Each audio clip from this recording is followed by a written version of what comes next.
Pourquoi cette journée? Au départ, parce qu'il y avait un gros problème en Alsace, qui était que des touristes venaient et n'avaient rien sur le judaïsme. Donc on a monté un circuit touristique, on a monté des fiches techniques.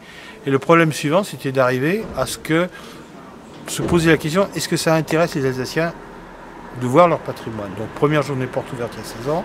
Surprise, 5000 visiteurs avec quelques sites et très peu de pubs.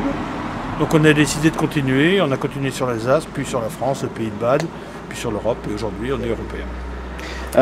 Cette 16e édition là, elle est placée sous le thème de l'humour. De l'humour, tous les gens essaient de trouver un thème.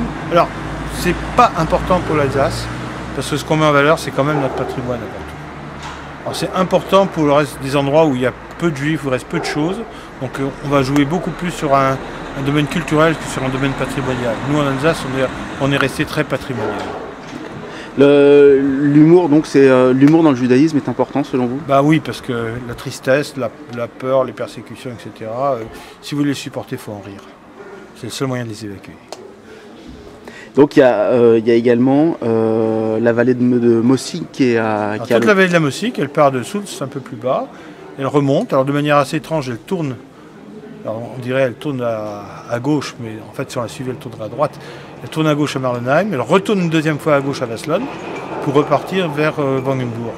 Et donc dans cette vallée, entre Soultz et Romanswiller, on trouve 7 ou 8 communautés juives, ce qui est assez étonnant puisqu'elles sont proches à 3-4 km les unes des autres. C'est pas unique en Alsace, mais il reste beaucoup de choses et cette année on a voulu jouer là-dessus. Est-ce que vous avez des objectifs pour cette année? Est-ce que vous êtes fixé des objectifs? L'objectif c'est d'avoir beaucoup de monde, de se faire plaisir, de faire connaître notre patrimoine. L'objectif ici, alors à Balbronn, c'est qu'il y ait quelqu'un qui vienne avec l'idée du siècle et qui peut nous dire qu'est-ce qu'on peut faire avec cette synagogue.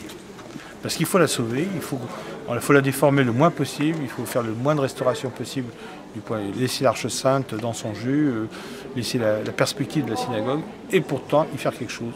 Quoi? L'Arche Sainte, c'est ici qu'on stocke,